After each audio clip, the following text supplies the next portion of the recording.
नमस्कार, आप देख रहे हैं एनपी न्यूज और मैं हूं आपके साथ योगेश पांडे। 5 राज्यों में चुनावी रण में दूसरे चरण का प्रचार प्रसार शनिवार 5 बजे से थम गया है। 10 फरवरी को पहले चरण की वोटिंग के बाद अब 14 फरवरी को होने वाली दूसरे चरण की वोटिंग उत्तर प्रदेश और उत्तराखंड, गोवा में होनी है। चुनावों में सभी चरणों में उत्तर प्रदेश में वोटिंग होनी है और यानी यूपी की राजनीति हर चरणों में गर्मा गर्म रहेगी। यूपी चुनाव में कर्नाटक के स्कूलों में हिजाब बैन का मुद्दा भी अब गूंज रहा है। हिजाब का समर्थन करने वाले के लिए मुख्यमंत्री योगी आदित्यनाथ का खुला ऐलान है कि देश और उत्तर प्रदेश शरिया कानून से नहीं संविधान से चलेगा। अखिलेश यादव पहले ही जिन्ना के मामले में सवालों की बौछार झेलते रहे हैं। हिजाब के अलावा अखिलेश की मुसीबत उन्नाव कांड ने भी बढ़ा दी है। तो वहीं 14 फरवरी को होने वाले मतदान को लेकर कल शाम चुनाव प्रचार खत्म हो गया है। सारी पार्टियों ने प्रचार में पूरा जोर लगाया। उत्तराखंड और यूपी में पीएम मोदी ने प्रचार किया, तो वहीं अखिलेश के गढ़ कन्नौज में भी पीएम मोदी गरजते हुए नजर आए हैं। वहीं योगी आदित्यनाथ पहली बार उत्तराखंड में प्रचार करने पहुंचे, जहां टिहरे से उन्होंने जनसभा की और प्रियंका गांधी ने भी उत्तराखंड में रोड शो किए हैं। उत्तराखंड के मुख्यमंत्री पुष्कर सिंह धामी ने एक बड़ा ऐलान कर दिया है। सीएम ने कहा है कि राज्य में बीजेपी की सरकार बनते ही समान नागरिक संहिता लागू करने की प्रक्रिया शुरू कर दी जाएगी, जिस पर अब सियासत तेज हो गई है। कई मुस्लिम धर्मगुरुओं ने इसका विरोध किया है, तो वहीं कांग्रेस भी बीजेपी पर हमलावर हो गई है। उधर गोवा में विधानसभा चुनाव से पहले राजनीतिक पार्टियों में घमासान मच गया है। दरअसल हाल ही में एक निजी चैनल की ओर से एक स्टिंग ऑपरेशन प्रचारित किया गया। इसमें कथित रूप से कांग्रेस और टीएमसी नेता खरीद फरोख्त में लिप्त नजर आ रहे हैं। इसके साथ ही कथित रूप से चुनाव के बाद जरूरत पड़ने पर मतगणना के बाद अपनी पार्टियों को बदलने की योजना पर चर्चा कर रहे हैं, जिसके बाद गोवा में चुनाव आयोग ने स्टिंग ऑपरेशन की जांच के आदेश दिए हैं।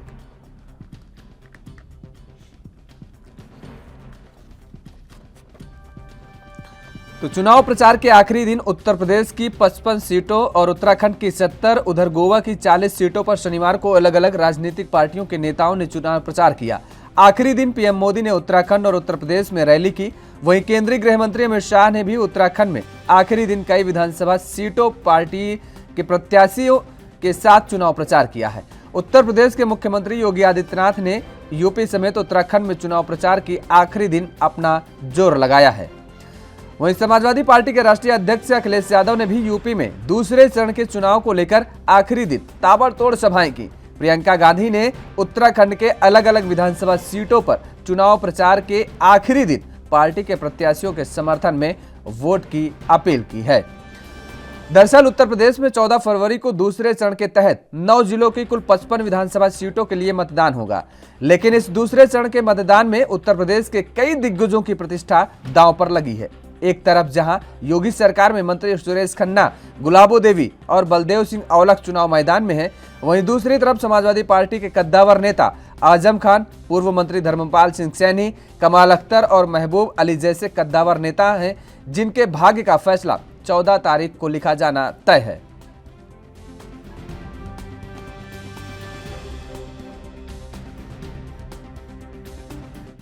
फिलहाल चर्चा करेंगे। अब हम चर्चा 3 राज्यों में जिस तरीके से चुनाव हैं उनको लेकर के करेंगे। हमारे साथ मेहमान जुड़ चुके हैं, आपका परिचय करा देते हैं। आलोक वत्स जी जुड़े हुए हैं, भारतीय जनता पार्टी के नेता हैं, आपका बहुत बहुत स्वागत है। आशुतोष शर्मा जी जुड़े हुए हैं, राजनीतिक विश्लेषक हैं, आपका भी बहुत बहुत स्वागत है। नरेंद्र सिंह यादव जी हमारे साथ जुड़े हुए हैं, समाजवादी पार्टी के नेता हैं। नरेंद्र जी, आपका भी बहुत बहुत स्वागत है। आलोक जी, सबसे पहले आपके पास आएंगे। उत्तर प्रदेश में कल दूसरे चरण का मतदान होना है। सभी राजनीतिक, आलोक जी आवाज आ रही है आपको?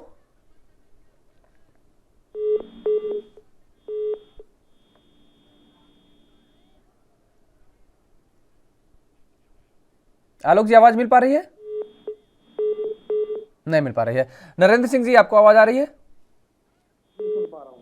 नरेंद्र सिंह जी, उत्तर प्रदेश से ही शुरुआत कर लेते हैं। उत्तर प्रदेश में कल दरअसल दूसरे फेज का जो मतदान होना है, ऐसे में सभी राजनीतिक दलों ने अपनी पूरी ताकतें झोंक दी हैं। और क्या लगता है, समीकरण क्या कहता है, आपके अनुकूल बैठेगा या फिर कहीं ना कहीं जिस तरीके से पिछले विधानसभा चुनावों में देखने को मिला था, आप काफी दूर नजर आ रहे थे, हालात कहीं वैसे ही तो नहीं पैदा हो जाएंगे?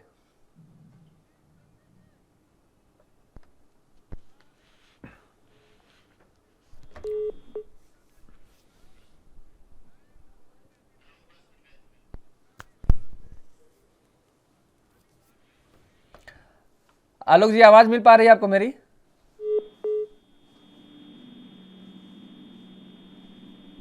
चलिए, आलोक जी और नरेंद्र जी की जब तक आवाज आप लोग कंफर्म कर लीजिए, उसके बाद हम आते हैं आएंगे आपके पास। आशुतोष शर्मा जी, आपको आवाज आ रही है?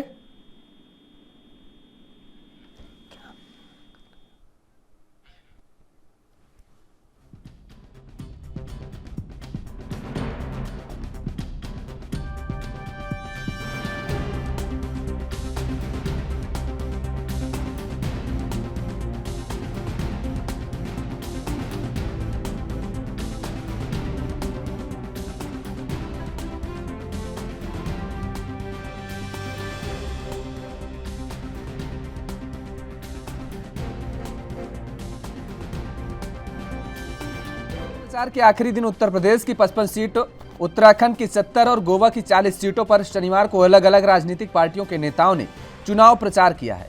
आखिरी दिन पीएम मोदी ने उत्तराखंड और उत्तर प्रदेश में रैली की है। वहीं केंद्रीय गृह मंत्री अमित शाह ने भी उत्तराखंड में आखिरी दिन कई विधानसभा सीटों पार्टी के प्रत्याशी के साथ चुनाव प्रचार किया। उत्तर प्रदेश के मुख्यमंत्री योगी आदित्यनाथ ने यूपी समेत उत्तराखंड में चुनाव प्रचार के आखिरी दिन अपना जोर लगाया। और उधर समाजवादी पार्टी के राष्ट्रीय अध्यक्ष अखिलेश यादव ने भी यूपी में दूसरे चरण के चुनाव को लेकर आखिरी दिन ताबड़तोड़ सभाएं की।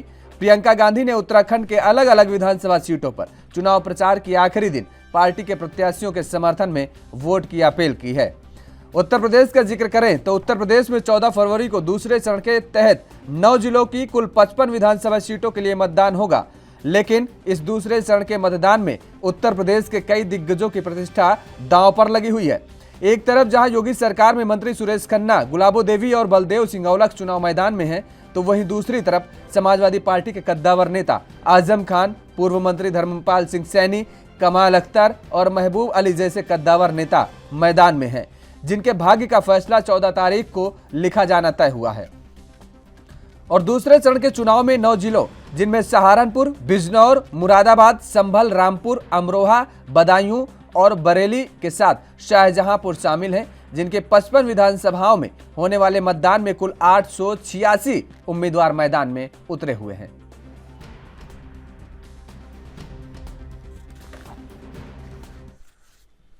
और एक बार फिर से हमारे साथ मेहमान जुड़ चुके हैं। आशुतोष शर्मा जी, आपको आवाज मिल पा रही है मेरी? आ रही है, सुन पा रहा हूं। आलोक वत्स जी, आपको? हाँ, ठीक है, आलोक वत्स जी, आपके पास ही आते हैं। कल दूसरे चरण का चुनाव उत्तर प्रदेश में है। उत्तर प्रदेश का अगर हम लोग जिक्र करें तो भारतीय जनता पार्टी की स्थिति क्या आंक रहे हैं आप? देखिए, पहले चरण में भी हमारी स्थिति बहुत सुदृढ़ थी और तो जितने चरण बढ़ते जाएंगे हम और सुदृढ़ होते जाएंगे। अब जिस तरीके की चीजें हो रही है वो सब जो समाजवादी पार्टी के नेता के खेत से महिला का शव मिला, उसकी मां बार बार गुहार लगा रही थी। अखिलेश जी के गाड़ी के सामने भी लेट गई पर कोई सुनवाई नहीं हुई। ये सब देख के लोग पुरानी चीजों को याद करने पर आमदा हो गए हैं कि अगर ये लोग आ गए तो फिर वही सब चीज होने लगेगा। लोग अमन चैन शांति चाहता है और योगी जी के नेतृत्व में जितनी प्रगति के सूचकांक हमने अचीव किए हैं वो सब लोगों के सामने है। गिनाने को कहेंगे तो मैं एक एक करके सारी लिस्ट गिना दूंगा।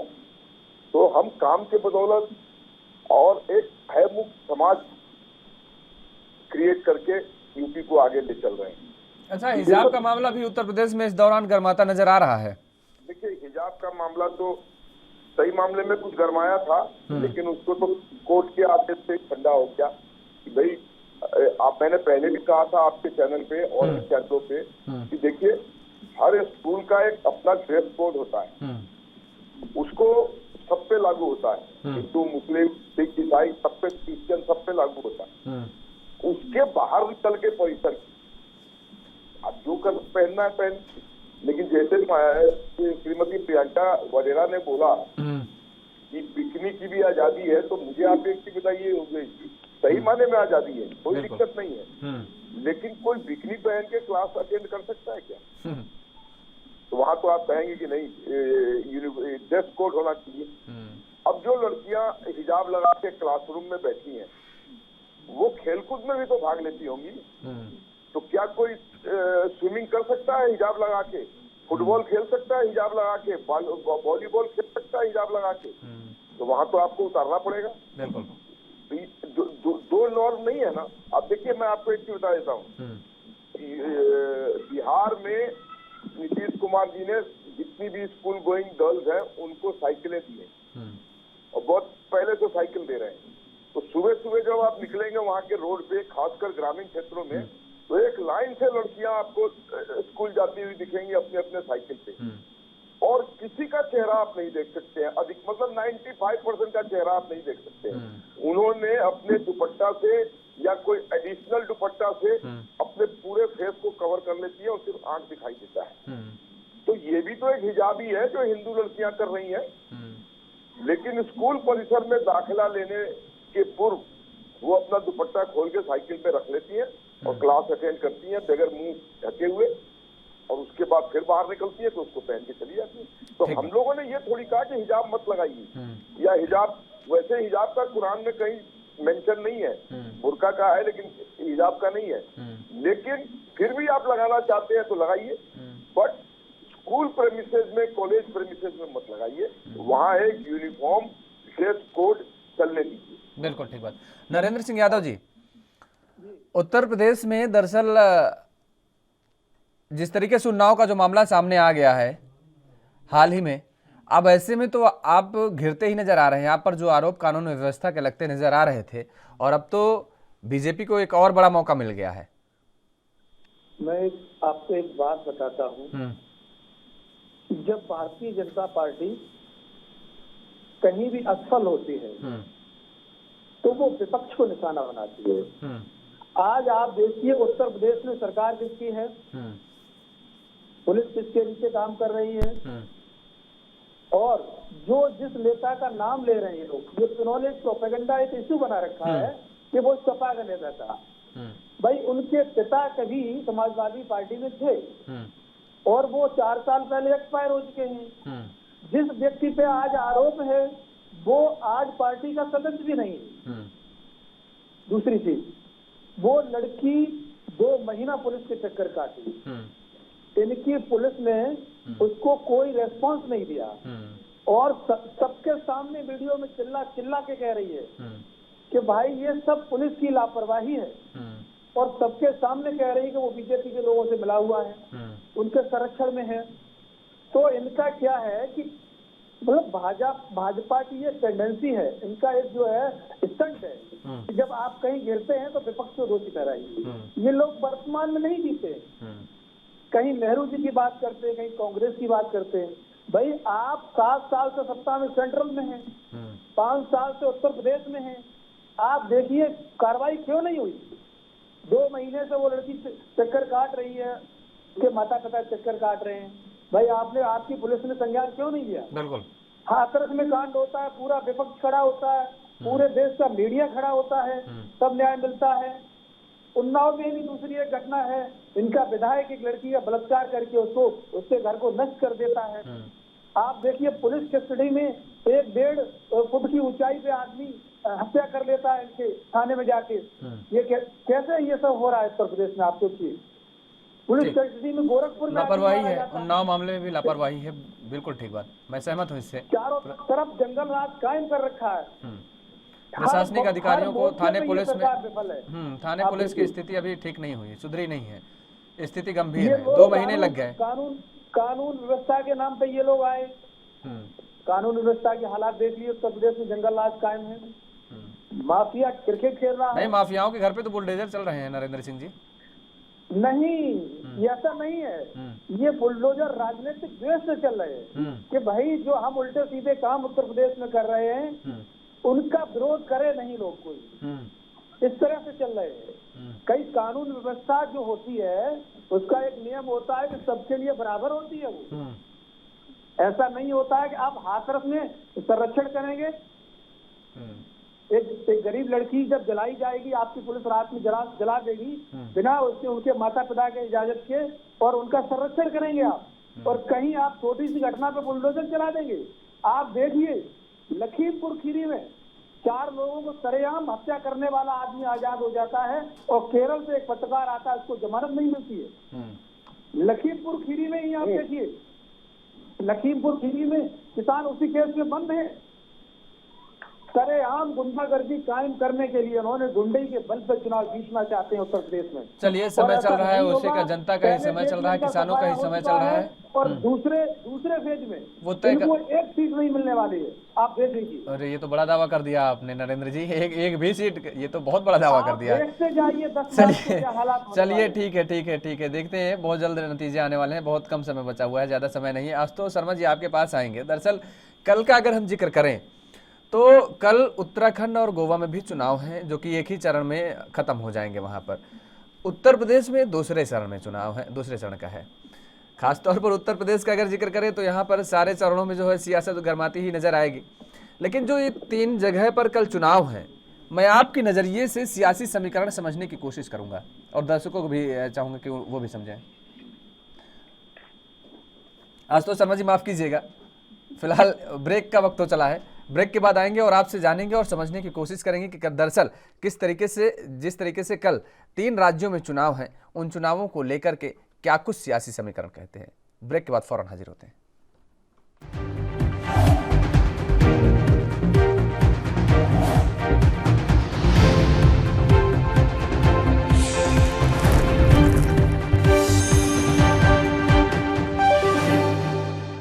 ब्रेक के बाद एक बार फिर आप सभी का स्वागत है और चर्चा को आगे बढ़ाएंगे। हमारे साथ तीनों मेहमान लगातार बने हुए हैं। आशुतोष शर्मा जी सीधे आपके पास आएंगे।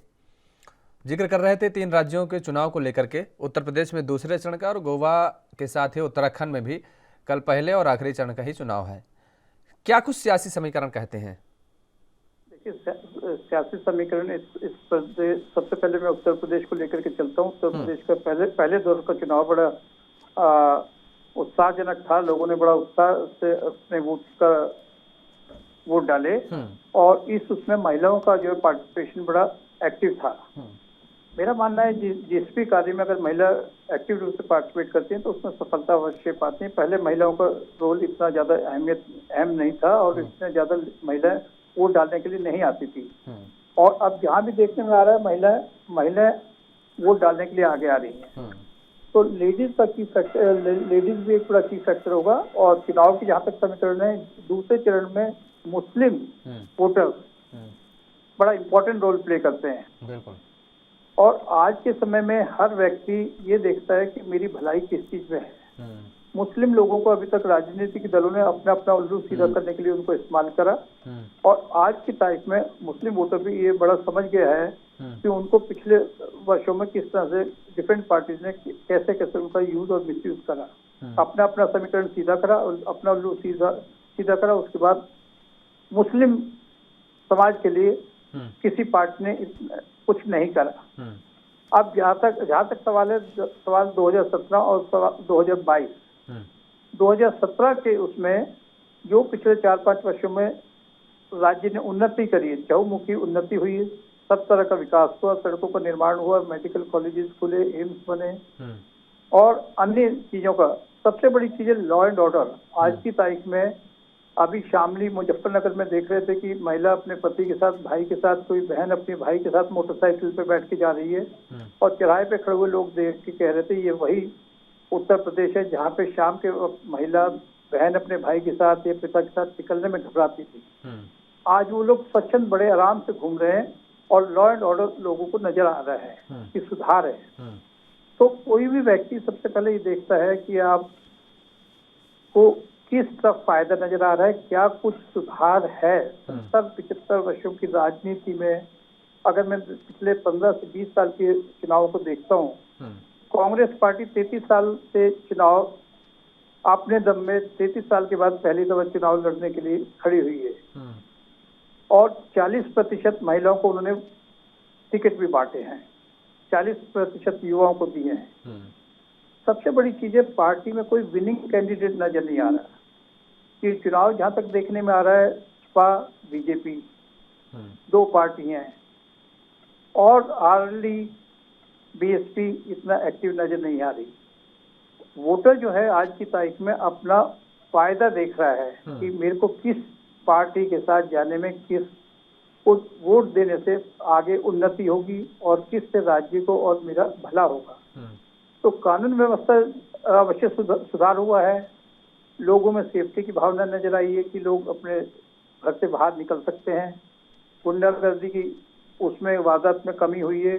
क्राइम रेट खत्म नहीं हुआ है, अभी इस पर और कार्य की आवश्यकता है, लेकिन कम जरूर हुआ है।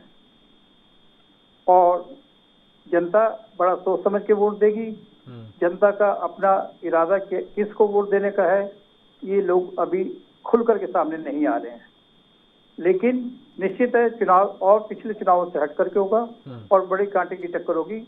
किसी के लिए भी ये डगर इतनी आसान नहीं है। बिल्कुल। जहाँ तक बीजेपी का सवाल है, बीजेपी कोशिश करेगी अपने को सुधारने की। अगर अखिलेश यादव कर रहे हैं अपने को सुधारने के लिए, जहाँ दो युवक साथ मिलकर के पार्टी को चुनाव लड़ रहे हैं। देखिए आगे जनता इनको कितना समर्थन देती है। जनता तो यही देखेगी किसके हाथ में भविष्य सुरक्षित है, किसके हाथ में वे लोग सुरक्षित महसूस करते हैं। तो चुनाव तो बंद मुट्ठी का खेल है और वेट वॉच एंड सी वाली बात है कि देखिए टक्कर का चुनाव होगा। पिछले चुनावों से हट करके चुनाव है। 2017 की स्थिति जो थी 2022 की स्थिति हट करके और बड़ी कांटे की टक्कर है। तो पंजाब का जहां तक सवाल है, पंजाब में कांग्रेस एक सशक्त नेता को खड़ा नहीं कर पा रही है। एक तरफ चन्नी है, दूसरी तरफ सिद्धू है। सिद्धू को कोई वेटेज नहीं देता, कोई सीरियसली नहीं लेता। वो अभी कुछ कह रहा है, कभी कुछ कह रहा है। चन्नी का जहां तक सवाल है, अभी तक कैप्टन थे, कैप्टन अपने बागडोर को संभाले हुए थे कांग्रेस की बड़ी अच्छी तरह से। कैप्टन कांग्रेस से अलग हो गए हैं। चन्नी एक कद्दावर नेता के रूप में चुनाव जीत पाएंगे क्या? सिद्धू लोगों को अपनी तरफ आकर्षित कर पाएंगे और बाजी पलट पाएंगे? ये भी देखने वाली बात होगी। नहीं दरअसल, लेकिन हम जिक्र करेंगे आशुतोष जी उत्तराखंड का और गोवा का, क्योंकि उत्तराखंड और गोवा के लिए भी मतदान होना है। तो खासतौर पर इन दो राज्यों का जिक्र करेंगे क्योंकि उत्तराखंड में भी अब सियासत गर्माती नजर आ रही है। वहां पर बोल दिया गया है कि समान नागरिक संहिता लाई जाएगी अगर उत्तराखंड में बीजेपी की सरकार बनती है। आज मैं सुन रहा था कि उन्होंने समान संहिता की घोषणा की है कि उत्तर प्रदेश में बीजेपी की सरकार बनती है, समान संहिता लाई जाएगी। इससे जो है सभी में एक खुशी का माहौल नजर आ रहा है। वोटर इससे खुश है कि कानून सभी के लिए, एक देश एक कानून सबके लिए होने जा रहा है। कोई वर्ग, एक विशेष वर्ग इससे नाखुश भी हो सकता है कुछ स्थिति में, लेकिन ज्यादातर लोग ओवरऑल देखने में आ रहा है कि लोगों में खुशी की लहर है। ठीक है। नरेंद्र सिंह जी, आवाज आ रही है आपको? जी जी सुन पा रहा हूँ। देखिए अभी आप सुन रहे थे आशुतोष शर्मा जी को, ये तो कह रहे हैं कि भाई जनता में खुशी का माहौल है। जिस तरीके से जो भारतीय जनता पार्टी जो ऐलान कर रही है, चाहे उत्तराखंड में हो चाहे उत्तर प्रदेश में हो, लोगों में कुछ उम्मीदें जगी हैं और पिछली पूर्ववर्ती जो सरकार में जो काम हुए हैं उनको भी लोगों ने देखा है। तो कहीं ना कहीं जो कमियां रह गई हैं उनको पूरा करने के लिए एक बार फिर से अब ये कहा जा सकता है कि कहीं ना कहीं जनता का झुकाव बीजेपी की तरफ जा सकता है। मैं आपको एक चीज बताना चाहता हूँ कि ये 5 साल से सरकार में है। इन्होंने जो पहले घोषणा की थी कि भाई किसानों की आय दोगुनी करेंगे हम, इन्होंने कहा था कि गन्ना का भुगतान 15 दिन में करेंगे हम, इन्होंने कहा था कि कानून व्यवस्था दुरुस्त करेंगे हम, इन्होंने कहा था कि रोजगार देंगे हम। तो ये सरकार हर मामले में विफल है। आप देखिए बेरोजगारी का आलम देखिए, 2017 में 2.5 था और 2022 आते आते 4.5 हो गया। क्राइम का देखिए आप, 2,33,000 2017 में था क्राइम रेट और आज 2022 आते आते 3,80,000 के करीब हो गया। तो ये सरकारी आंकड़े हैं, इन पे मैं बात कर रहा हूँ। तो ये कैसे कह सकते हैं कि ये तो हर मामले में विफल है? आप देखिए पुलिस कस्टडी में हत्याएं हो रही हैं।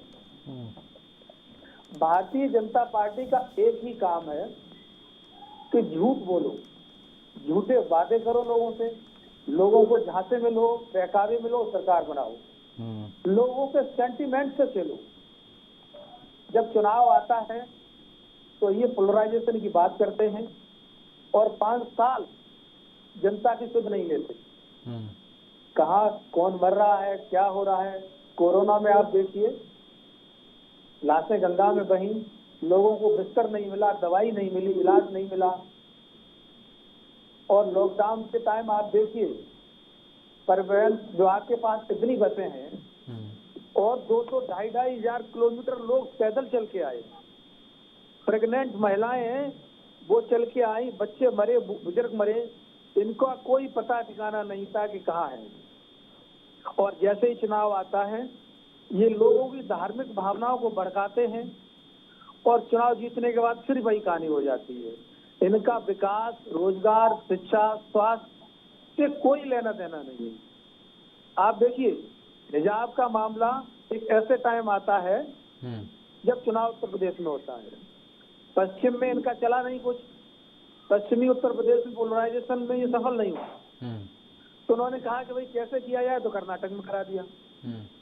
ये सिर्फ प्रोपेगेंडा पार्टी है, ये सब कुछ स्क्रिप्टेड रहता है इनका। और दूसरा, विकास से इनका कुछ लेना देना नहीं है। लोगों के जनहित के, आप देखिए समाजवादी पार्टी ने जितने भी कार्यक्रम किए पिछली सरकार में, कैंसर अस्पताल ले लो आप, रिवर फ्रंट ले लो आप, जनेश्वर पार्क ले लो आप, हाईवे ले लो आप,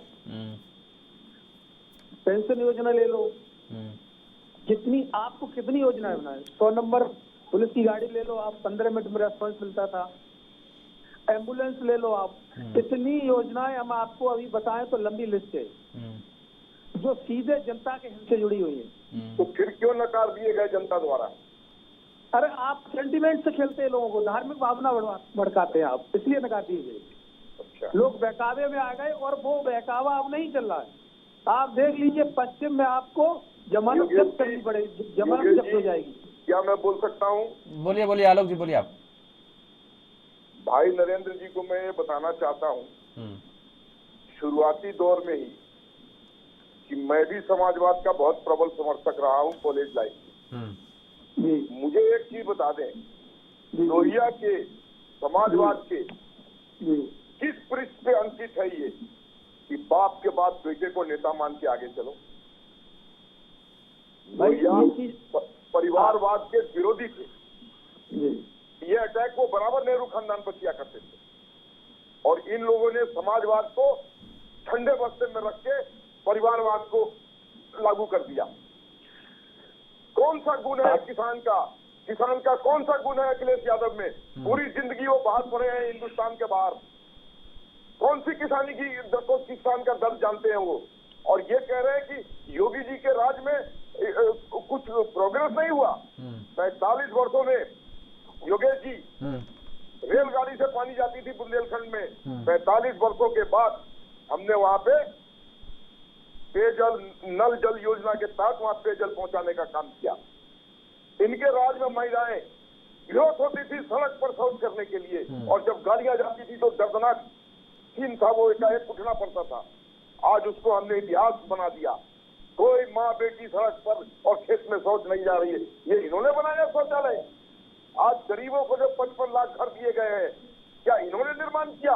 उसमें कोई हिंदू मुस्लिम का भेदभाव नहीं किया हमने, कोई ऊंच नीच जाति का भेदभाव नहीं किया हमने। उसके बाद राज्य के हर दूसरे डिस्ट्रिक्ट में हमने एम्स की स्थापना की। इनके राज्य में 9 मेडिकल कॉलेज थे, आज 56 मेडिकल कॉलेज वहां पे एम्स मेडिकल कॉलेज हो गए हैं।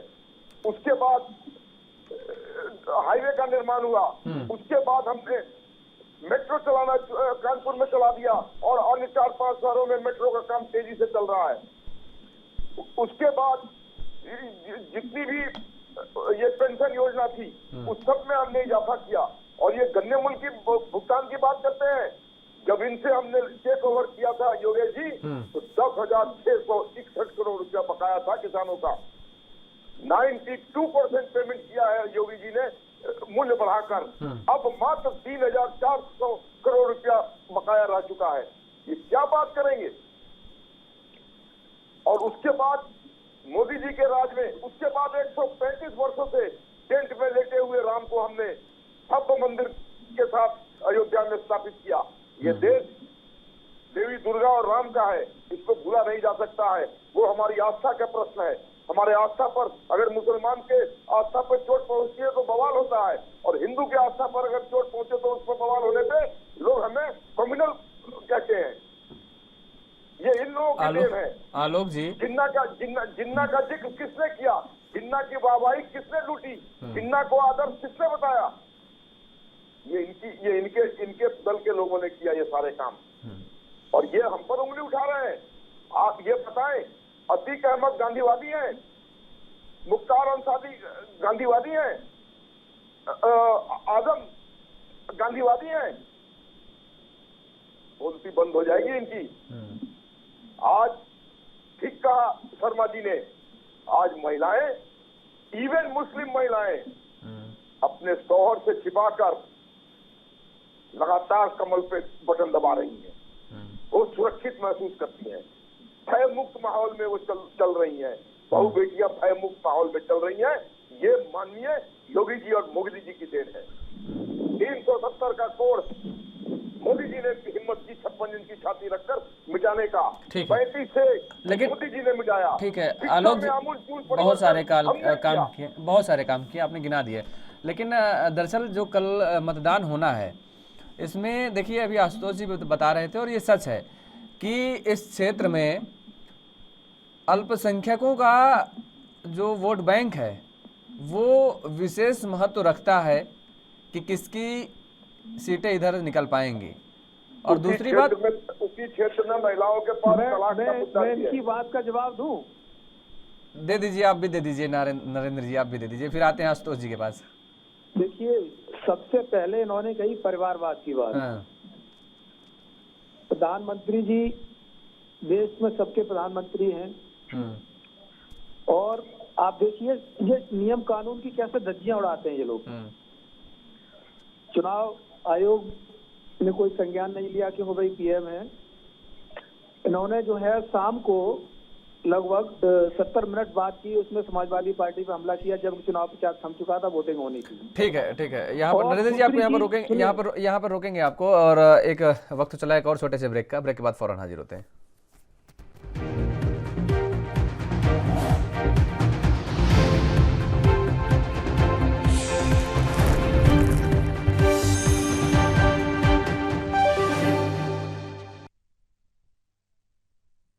ब्रेक के बाद एक बार फिर आप सभी का स्वागत है और चर्चा को आगे बढ़ाएंगे। हमारे साथ लगातार तीनों मेहमान जुड़े हुए हैं। नरेंद्र जी, आप अपनी बात पूरी करिए। पहले इनकी बात का मैं जवाब देना चाहता हूं, जो उन्होंने कहा कि परिवारवाद है। इनकी भारतीय जनता पार्टी में आप विजय राजे सिंधिया ले लो, माधवराव सिंधिया परिवार ले लो, आप राजनाथ सिंह जी का बेटा लड़ रहा है चुनाव, कल्याण सिंह जी का नाती पोता बहू सब लड़ रहे हैं चुनाव। एक लंबी लिस्ट है। अगर हम पूरे देश के नेताओं की लिस्ट गिनाएंगे ना, तो आपकी डिबेट का पूरा टाइम खत्म हो जाएगा और लिस्ट खत्म नहीं होगी। ये बात हमने परिवारवाद के ऊपर इनकी बात कही है। अब बात आती है शौचालय की, तो मैं उत्तर प्रदेश में कम से कम 80% शौचालय ऐसे हैं जिनमें कंडे, लकड़ी, कचरा भरा पड़ा है। किसी में सीट नहीं है, तो किसी में गेट नहीं है, किसी में प्लास्टर नहीं है। हजारों करोड़ रुपया व्यर्थ चला गया और शौचालय सफल नहीं हुआ इनका। इन्होंने शौचालय की बात करता हूँ। दूसरी बात बहन बेटियों की कही इन्होंने, कानून व्यवस्था की। आप देखिए हाथरस कांड में एक लड़की के साथ बलात्कार होता है और इनके लोग ट्रोल करते हैं, मानते ही नहीं है कि ये गलत है। क्या क्या नहीं कहते उस परिवार को, और कैसे उसको धमकाया जाता है। एक दलित लड़की के परिवार को कैसे धमकाया जाता है। पूरे देश का मीडिया है, उसको जाने नहीं दिया जाता है, विपक्ष को जाने नहीं दिया जाता है, लाठियां बांधी जाती हैं, और पुलिस बिना परिवार के उस लड़की को आधी रात में डीएम और एसपी जलवा देते हैं। कानून व्यवस्था की ये हालत है इनके उत्तर प्रदेश में। आप देखिए, ये एक कांड नहीं है, पूरे प्रदेश में इतने कितने कांड हैं जिनके ऊपर एफआईआर नहीं लिखी गई। कुछ कांड ऐसे थे जो हाईलाइट हुए, मीडिया में आए, तो उनके साथ लोग खड़े हुए। गरीब कमजोर ऐसा चक्कर काटता रहता है और एफआईआर नहीं। उन्नाव कांड ले लीजिए, हम तो कहते हैं कि जो लोग आप सपा का नेता बताते हो उसके खिलाफ कड़ी से कड़ी कार्रवाई करिए। समाजवादी पार्टी उस परिवार के साथ खड़ी है जिसने मना किया था आपको कानून उसको एफआईआर नहीं लिखने के लिए। 2 महीने तक किसने कहा था कि उस पर एफआईआर नहीं लिखो। भारतीय जनता पार्टी अपराधियों को संरक्षण देती है। एक कैनी मंत्री का लड़का चार आदमियों को सरेआम कत्लेआम करता है और उसको जमानत मिल जाती है। केरल से एक पत्रकार आता है, पत्रकारिता के लिए उत्तर प्रदेश में उसको जमानत नहीं मिलती है। सेम केस में किसान बंद है, 700 किसानों पे मुकदमे हुए, उनके वापस नहीं हुए फर्जी। और एक मंत्री का लड़का जब उसको कुचल देता किसानों को, उसको जमानत मिल जाती। ये गुंडागर्दी माफिया राज उत्तर प्रदेश में काम करना चाहते हैं। ये विपक्ष को, लोगों को डरा धमका के, आप बताइए जब एक मंत्री का लड़का तो 4 लोगों को कुचल चुका है और चुनाव के टाइम इसको रिलीज किया जाएगा, ये चुनाव को प्रभावित नहीं करेगा क्या? ठीक करना चाहिए था ये। ठीक है आलोक जी रुकिए, हर तरफ से ये सरकार विफल है। मैं सिर्फ 1 मिनट का टाइम चाहूंगा। हाँ ठीक है, बोलिए आलोक जी, उसके बाद आते हैं आशुतोष जी के पास। माननीय नरेंद्र भाई, आपकी पार्टी कूड़े की पार्टी है। भारतीय जनता पार्टी विश्व की सबसे बड़ी पार्टी है। आपने बहुत जोर लगाया अंदर से, तो एक राजनाथ सिंह के पुत्र का नाम बताया, एक कल्याण सिंह के पोते का नाम बताया। और मैं आपकी याद ताजा कर दूं, माननीय पूरे प्रदेश से परिवारवाद है। आप चाहो तो हम आपको व्हाट्सएप करते हैं और फिर चैनल पे हम बताऊं। आप चुप रहिए, जब मैं बोल रहा था तो मैं आपको सुन रहा था। सुन लीजिए नरेंद्र जी, सुन लीजिए, उसके बाद आपको मौका देंगे। आप आदरणीय शर्मा जी को बताना चाहता हूं कि मुलायम सिंह के परिवार से 34 लोग पदों पे आसीन हैं। 34 ऑन रिकॉर्ड। एमएलए, एमपी, नगर पालिका के एमएलसी, नगर पालिका के अध्यक्ष, विभिन्न कोऑपरेटिव के अध्यक्ष, 34 लोग परिवार के। ठीक है, सबसे बड़ा कुनबा है पार्टी, मात्र एक प्रदेश की पार्टी वो टक्कर दे रही है विश्व की सबसे बड़ी पार्टी के। अगर 2 नाम गिनाए इन्होंने, राजनाथ सिंह के पुत्र और कल्याण सिंह का पोता। क्या बात कर रहे हो आप यार? थोड़ी तो गैरत रखो। और कितना लूट खसोट आपने किया है। आपके ऊपर मुकदमे चल रहे हैं इनकम टैक्स के।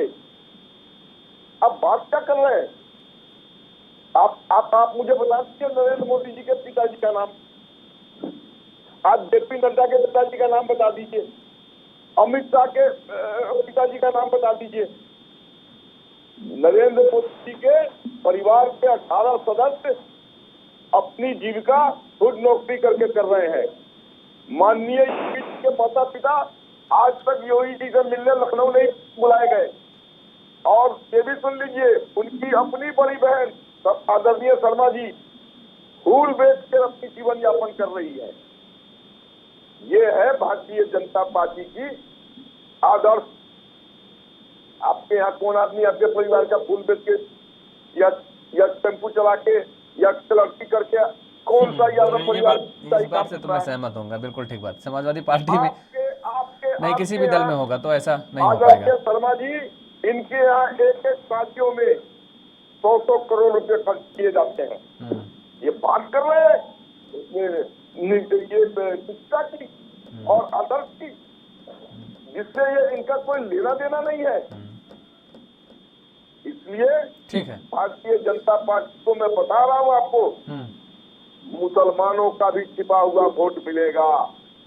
3 तलाक की पीड़ा से हमने निजात दिलाई है। वो महिलाएं अंदर से अपने शौहर के सामने नहीं व्यक्त कर रही हैं, लेकिन दबेगा बट कमल के फूल पे ही बटन। ये आप निश्चित रहिए, कम से कम 60-70% तो दबेगा। ठीक है, चलिए नतीजे आएंगे सामने, सब सामने आ जाएगा कहाँ जाती हैं वो महिलाएं भी। ठीक है आशुतोष जी, दरअसल ये जिस तरीके से अभी कहा गया कि आपकी पार्टी में गुंडे हैं, उन्होंने कहा कि आपकी पार्टी में गुंडे हैं। देखिए योगी आदित्यनाथ की सरकार ने काम किया, ठीक है, कुछ काम किया है, लेकिन ऐसा भी नहीं है। दरअसल जो भेदभाव का आरोप लगता है वो देखने को मिला है। देखिए, चाहे ब्रजेश सिंह हो, अभी कहाँ क्या हुआ भाई बताइए।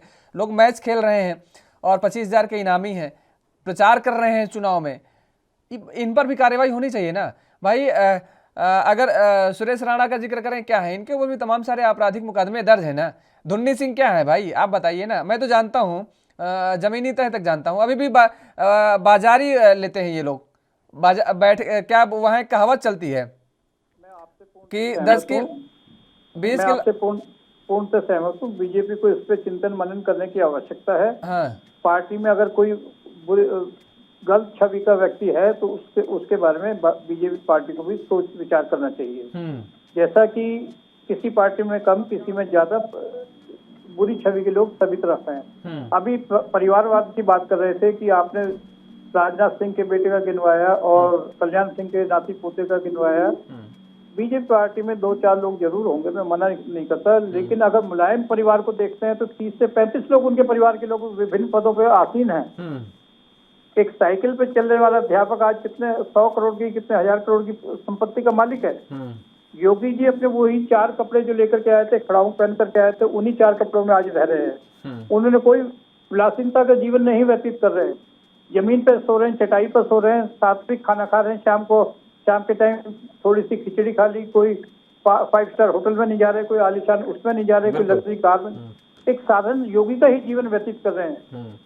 तो विकास कार्य जहाँ तक बात है, मेरे नरेंद्र भाई गिनवा रहे थे कि विकास कार्य सभी राज्य काल में हुआ है। पिछले 10-15 साल में अखिलेश के टाइम में भी लैपटॉप मोबाइल बांटे गए थे, अभी भी लैपटॉप बांटे जा रहे हैं। विकास हर सरकार ने किया है, इसको नकारा नहीं जाता, सत्य रहेगा।